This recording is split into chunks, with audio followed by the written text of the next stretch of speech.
राधे महाराज। महाराज जी, कभी कभी मैं अपनी नौकरी और अपने भविष्य को लेकर असुरक्षित महसूस करता हूँ और ये असुरक्षा मुझे बहुत परेशान करती है। इस चिंतन असुरक्षा को दूर करने के क्या लिए है कि जब तक भगवान का भरोसा नहीं होता तो जीव फिर अपनी हैसियत से चिंतन करता है तो उसे परेशानी हो जाती है कि अगर ऐसा हुआ तो फिर क्या होगा, अगर ऐसा हुआ तो क्या हुआ, फिर वो परेशान हो जाता है। तो हमें लगता है कि भगवान का भरोसा कर लो कि अगर ऐसा हुआ तो भगवान कोई नया रास्ता निकाल देंगे। भरोसो दृढ़ इन चरणन के हो, हमें भरोसा भगवान पर है। एक मार्ग बंद होगा तो दूसरा खोल देगा। अच्छा, भगवान का भरोसा नहीं तो विचलित तो हो ही जाओगे फिर, क्योंकि संसार में जैसे आपका नौकरी के द्वारा पूरा परिवार पोषण हो रहा है तो मन में लगा अगर नौकरी छूट गई तो हम चिंतित हो जाते हैं अपने बोझा लेकर के। और यदि हम भगवान को ही बोझा दे दें कि आज जो मुझे नौकरी से ऐसे दिला रहा है कल वो हमारी कहीं और व्यवस्था कर देगा, तो आज निश्चिंत हो जाओगे आप। भगवान के भरोसे हो जाओ, वो निश्चिंत कर देते हैं। भगवान का भरोसा अगर नहीं है तो निश्चिंतता नहीं आनी। देखो, हम एक प्रसंग सुनाते हैं। भीष्म पितामह जिस समय सेनापति बने, दुर्योधन के कौरव पक्ष के सेनापति, तो रोज 10,000 महारथी मारते थे। 10,000 महारथी भीष्म जी, महान धनुर्धर, लेकिन एक भी पांडव को खरोच नहीं आती थी। तो दुर्योधन जल जाता जब शाम के युद्ध का निर्णय सुने, बोले एक भी पांडव नहीं मारा गया। भीष्म जैसे सेनापति एक भी पांडव नहीं मारा गया।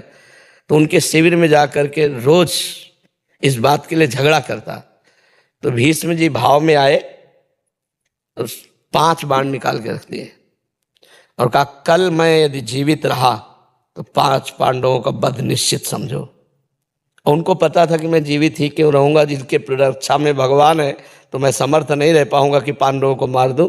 पर ये रोज रोज कहता तो उन्होंने, अब ये खबर फैल गई पूरे दोनों शिविरों में कि भीष्म ने प्रतिज्ञा की कल 5 पांडवों का वध होगा। इतने में द्रौपदी जी आ गई। बोले प्रभु सुना? बोले हाँ सुना कि 5 पांडवों के वध का उन्होंने 5 बाण निकाल लिए। द्रौपदी जी का अच्छा अपने दासी के कपड़े लाओ। भगवान ने दासी के वस्त्र पहने। द्रौपदी का आगे आगे चलो भीष्म पितामह के शिविर की तरफ, पीछे दासी आगे द्रौपदी। सब कोई समझ रहा है कि दुर्योधन अभी आशीर्वाद लेके गया है, 5 पांडव, तो किसी ने रोका ही नहीं। सीधे भीष्म जी के सामने गए। वो संध्या के समय जप कर रहे थे, जाके प्रणाम किया पितामह। तो उनको भी यही बात समझ में आई कि दुर्योधन की पत्नी आई है। दुर्योधन की पत्नी आई क्योंकि दुर्योधन अभी गया कह करके। तो हम 5 पांडवों के वध का प्रण किया तो प्रसन्न होकर बताया होगा, तो उनका सौभाग्यवती भाव। संध्या का समय था तो द्रौपदी जी ने हटाया और कहा कि आप प्रण करते हो सौभाग्य उजाड़ने का और आशीर्वाद देते हो सौभाग्यवती भाव का, हम क्या माने कि कौन सा भीष्म सत्य है, सौभाग्य उजाड़ने वाला या सौभाग्य देने वाला? भीष्म जी का माला छूट गया। उनका वो कहा जो तुम्हें यहाँ लाया है, क्योंकि इतनी चतुराई से तेरे को यहां तक इस समय पहुंचाना केवल उसी का कार्य है। भीष्म जी खड़े हो गए और देखा तो दरवाजे में दासी बने खड़े थे भगवान। भीष्म जी ने जब देखा तो कहा बेटी तेरे सौभाग्य को कौन उजाड़ सकता है? हम जैसे सैकड़ों भीष्म तो भी नहीं उजाड़ सकते, जिसका रक्षक ये गोविंद तुम्हारे लिए दासी बन के आया है तुम्हारे पद। तब भगवान से कहा मेरा प्रण तो तुम तोड़ दिए, लेकिन तुम्हारा भी प्रण तोड़ूंगा कल। तुमने कहा युद्ध में मैं अस्त्र ग्रहण नहीं करूंगा और कल मैं गंगा का पुत्र नहीं कहूंगा अगर तुमसे अस्त्र न ग्रहण करा। तो भगवान ने कहा ये तो बात हो जाएगी, अपनो प्रण विसार भगत को पूर्व प्रण निभाऊं। फिर भगवान से कहा कि प्रभु अगर जीवित रहा तो मैं बाण संधान करूंगा पांडवों के ऊपर। तो आप ये करना कि जो ही मैं युद्ध क्षेत्र में जाऊं कल तो सामने शिखंडी को खड़ा कर देना। शिखंडी आज भी मेरी दृष्टि में अंबा है और मैं स्त्री पर कभी बाण नहीं चलाता। इतने में अर्जुन से कह देना मुझे बाणों की सैया पे सुला दे। अब भगवान लौट करके आए तो देखा पांडव चैन से सो रहे हैं।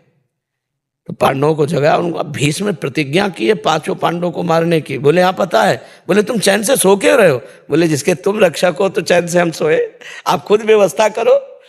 तो समझ रहे हो ना, अगर भगवान का भरोसा है तो चैन से सोओगे, वो व्यवस्था खुद कर देंगे। और भगवान का भरोसा नहीं तो अपनी परेशानी अपनी जिम्मेवारी लेने पर हम परेशान हो जाएं, क्योंकि हम मनुष्य हैं।